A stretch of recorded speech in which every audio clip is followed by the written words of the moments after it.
আপনাদের সবাইকে নমস্কার। আমি সুকৃতি রঞ্জন বিশ্বাস এসআরবি মুক্তি ইউটিউবের পক্ষ থেকে আপনাদের কয়েকটা কথা বলবো। আমাকে গতকাল সকালবেলায় একজন টেলিফোন করেছিলেন। এই বনগাঁ লাইনের বিশরপাড়া কুদালিয়া ওখানে থাকেন, এয়ারপোর্টের কাছাকাছি। উনি আমাকে টেলিফোন করে বললেন যে তিনি আমার ভিডিওগুলো দেখেন, নাগরিকত্ব সম্পর্কে যে ভিডিওগুলো আমি করি সেগুলো তিনি দেখেন। সেইটা জানিয়ে আমাকে বললেন যে তিনি একটা খবর দেখেছেন, কাগজটার নাম বললেন বিজনেস টুডে। বিজনেস টুডে একটা ইংরেজি কাগজ, সাপ্তাহিক হতে পারে বা কিছু, আমি জানি না। উনি বললেন যে সেখানে একটা খবর বেরিয়েছে। খবরটা হলো কেরলের মুখ্যমন্ত্রী পিনারাই বিজয়ন, তিনি কংগ্রেসের নেতা পি চিদম্বরম, আপনারা জানেন পি চিদম্বরম কংগ্রেসের একজন বড় নেতা, আগে অর্থমন্ত্রী ছিলেন এবং এবার যে ইশতেহার তৈরি হয়েছে কংগ্রেসের, সেই ইশতেহার কমিটির চেয়ারম্যান ছিলেন।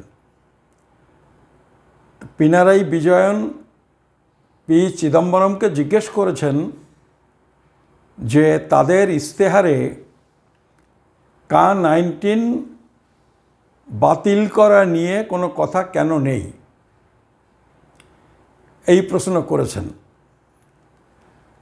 আপনারা হয়তো জানেন বা জানেন না, সেটা হলো এই যে কংগ্রেসের যে ইশতেহার প্রকাশিত হয়েছে তাতে K-19 এবারে তো বুঝতে পারছেন অত্যন্ত গুরুত্বপূর্ণ ইস্যু এবারের নির্বাচনে, কিন্তু এই K-19 নিয়ে কংগ্রেস স্পষ্ট করে কিছু বলেনি এবং আমি যতদূর দেখেছি কিছুই বলেনি।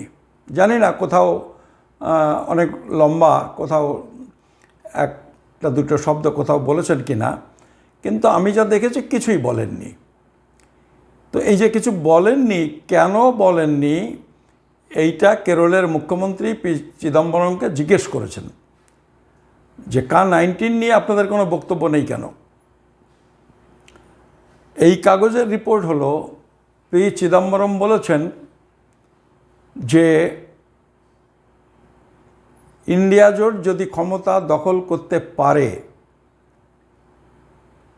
তাহলে একেবারে প্রথম অধিবেশনে তারা K-19 বাতিল করে দেবেন, আইন করে K-19 বাতিল করে দেবেন। আমার এই কথাটাতে একটা দুটো প্রশ্ন আমার মাথায় এসেছে। সেটা হলো এই যে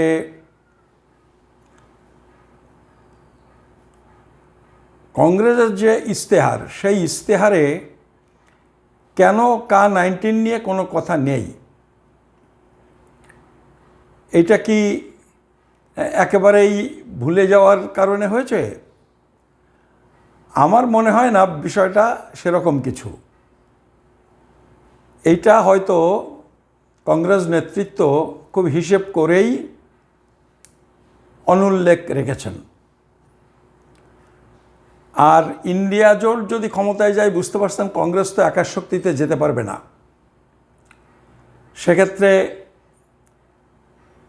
সিপিএমের সমর্থন তার লাগবে। যদি সিপিএম এমপি বের করতে পারেন, তার সমর্থনটা লাগবে। তৃণমূল সম্পর্কেও আপনারা দেখতে পাচ্ছেন, তার সঙ্গেও তাকে সম্পর্ক রেখে চলতে হচ্ছে। অধীরবাবুর সাথে অধীরবাবুকে অনেকটা চাপে রেখে বিবৃতি দিতে হচ্ছে। এইসব ব্যাপারগুলো আছে। হয়তো সেই কারণেই, এই চাপের কারণে বলতে পারেন যে আমরা প্রথম অধিবেশনে বাতিল করব। এটা হতে পারে। আবার হতে পারে যে তারা দেখছেন কি অবস্থা দাঁড়ায়, যদি তাদের উদ্বাস্তুদের সম্পর্কে কিছু চিন্তাভাবনা থেকে থাকে।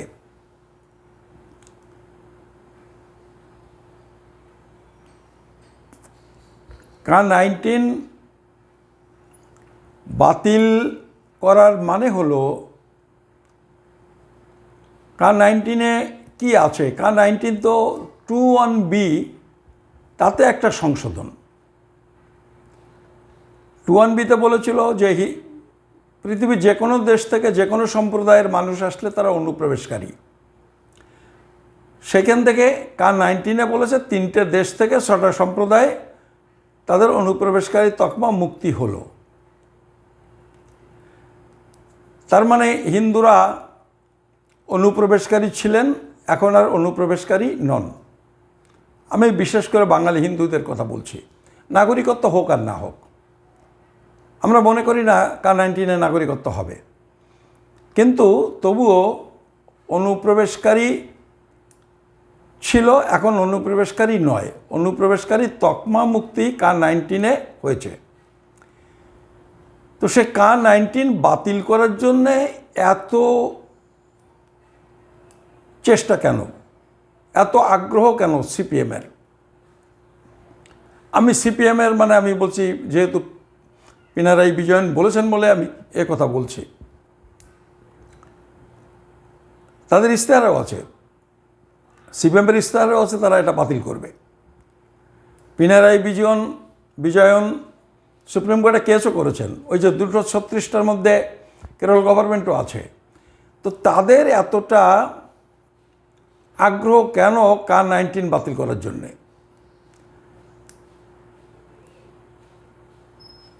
একটা তো তারা পরিষ্কার বলেছেন যে এখানে মুসলমানদের বাদ রাখা হয়েছে, ভারতের সংবিধানের ধর্মনিরপেক্ষ চরিত্র লঙ্ঘিত হয়েছে। তো এগুলো একটা যুক্তি। এই যুক্তিগুলো আমি এই যুক্তির পক্ষে হই বা না হই, তবু এগুলো একটা যুক্তি। তো এই যুক্তিটা বা এই যে বিকৃতি, এই বিকৃতিটা কিভাবে সংশোধন হতে পারে? এই অসম্পূর্ণতা কি করে পূর্ণ হতে পারে? সিপিএম তো বলতে পারত যে মুসলমানদেরও ওর মধ্যে যোগ করো, যাতে যে মুসলমানরাও ভারতে এসেছেন তারা অনুপ্রবেশকারী বলে বিবেচিত না হন। এটা তো তারা বলতে পারত। কেউ বলতে পারেন যে এটা বললে হিন্দুত্ববাদীরা সুবিধা পেত, সেই জন্য বলছে না। কিন্তু যেটা বলছে তাতে কি হিন্দুত্ববাদীরা সুবিধা পাচ্ছে না? এটা তো হিন্দুরা স্বাভাবিকভাবেই বাতিল করার কথা বললে তো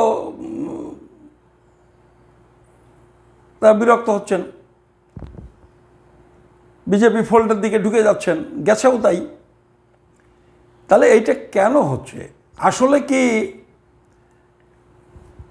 উদ্বাস্তু ব্যাপারটা কারোর মাথায় নেই? আমি এই যে যুক্তিগুলো বলছি খুব জটিল কিছু না। K-19 বাতিল করা,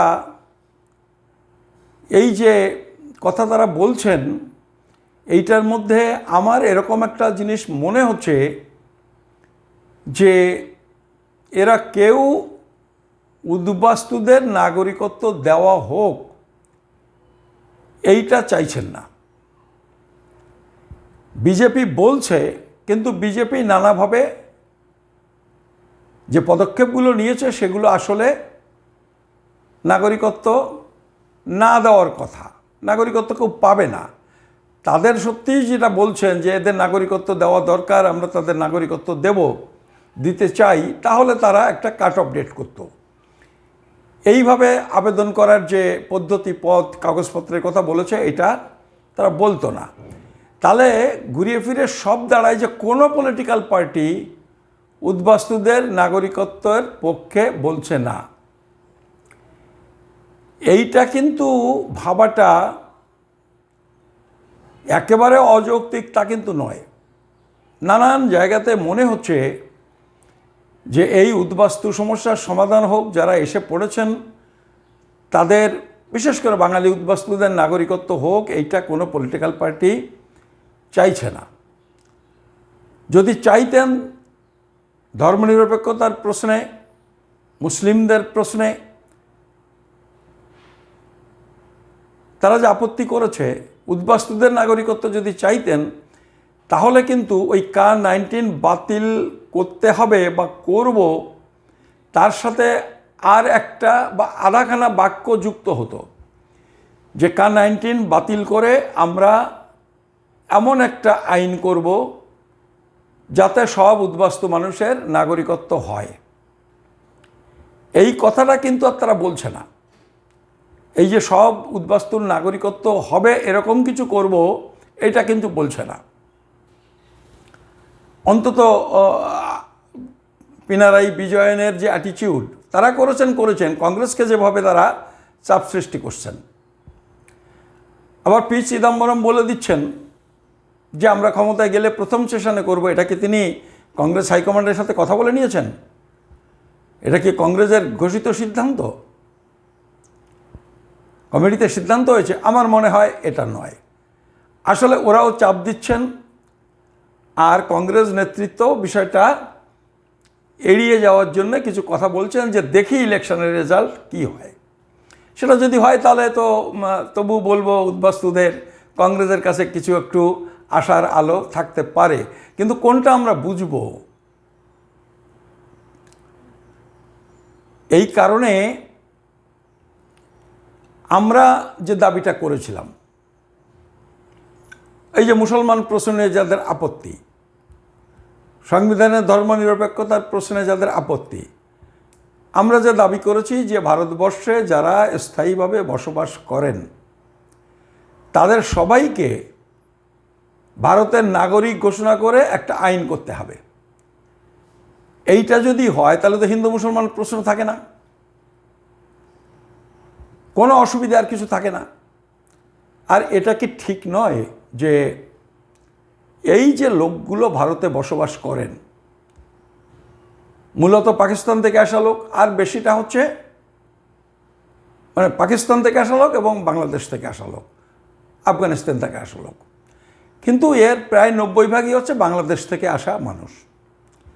বাংলাদেশের সাথে এই যে মানুষ চলে এসেছেন তাদের ফেরত দেওয়ার চুক্তি নেই, পাকিস্তানের সাথে নেই, সম্ভবত আফগানিস্তানের সাথেও নেই। তার মানে হচ্ছে এই মানুষগুলোকে ফেরত পাঠানো যাবে না। ফলে ফেরত যখন পাঠানো যাবে না তখন তারা এই দেশে থাকবেন। তাহলে এই দেশের থেকে এই অশান্তি, এইটা ভালো না থাকবেনই যখন, সেইটাকে আইন করে রেগুলারাইজ করা, আইন সিদ্ধ করে দেওয়া, কোনটা সুবিধা? এই জায়গাটা আমরা বুঝি, পলিটিক্যাল পার্টিগুলো বোঝে না, সিপিএমের মতো পার্টি বোঝে না, তৃণমূলের মতো পার্টি বোঝে না, বিষয়টা এরকম নয়। তাহলে কি মনে হচ্ছে যে আসলে এই লোকগুলোকে তারা এখানকার নাগরিকত্ব দিতে চায় না? সত্যি সত্যি কি তাদের বেনাগরিক হিসেবে এখানে রেখে দিতে চায়, যে তারা থাকুক, কাজকর্ম করুক, কিন্তু নাগরিক হিসেবে সুবিধাগুলো যাতে তারা না পায়? এখন আমরা বলতে পারি এই সব দেখে, এই চিদম্বরমের বক্তব্য দেখলাম, কংগ্রেসের সাথে এতদিন ঘোরাঘুরি করে তাদের কোনো নির্দিষ্ট অবস্থান দেখলাম না, সিপিএমের সাথে কথা বলেও তারা সেখান থেকে পিছিয়ে গেলেন। শুধু পিছিয়ে গেলেন না, তাদের একজন মুখ্যমন্ত্রী অন্য পার্টিকে চাপ দিচ্ছেন যে K-19 বাতিল করার কথা আপনাদের ইশতেহারে নেই কেন? ফলে এইরকম একটা অবস্থার মধ্যে আমরা আছি। এবং এই জায়গা থেকে আমার মনে হচ্ছে যে উদ্বাস্তুরা খুব ভালো অবস্থায় নেই, ভালো অবস্থায় থাকারও কথা নয়। দেখুন এখানকার মুসলমানরা, আপনি বুঝতে পারছেন এটা মূলত মুসলমানদের অসুবিধে যাতে না হয়, যদিও মুসলমানদের অসুবিধে এমনিতেই হবে না, আপনারা আগেও বলেছি, আদনান স্বামী তিনি এখানে এসে নাগরিকত্ব পেয়েছেন, মুসলমানরা নাগরিকত্ব পেতেই পারেন। কার-19 জন্য মুসলমানরা নাগরিকত্ব পাবে না এই যে কথা বলা হচ্ছে, এটা কিন্তু ঠিক নয়। আমি সে তর্কে যাচ্ছি না, সে তর্ক করতে হবে, সে বিতর্কে আমরা যাব, কিন্তু আমি সেটা বাদ দিয়েও বলছি যে এরকম একটা দাবি করতে অসুবিধা কি? তাহলে তো মুসলমানরা খুশি হতেন। ভারতবর্ষে যারা বাস করেন স্থায়ীভাবে প্রত্যেকেই নাগরিক, এই মর্মে আইন হলে তো মুসলমানরাও খুশি হবেন, তাদেরও যে বহু পুরনো ডকুমেন্ট দেখানোর যে সমস্যা সেটা মিটে যাবে, আদিবাসীদের সমস্যা মিটে যাবে, উদ্বাস্তুদের সমস্যা মিটে যাবে।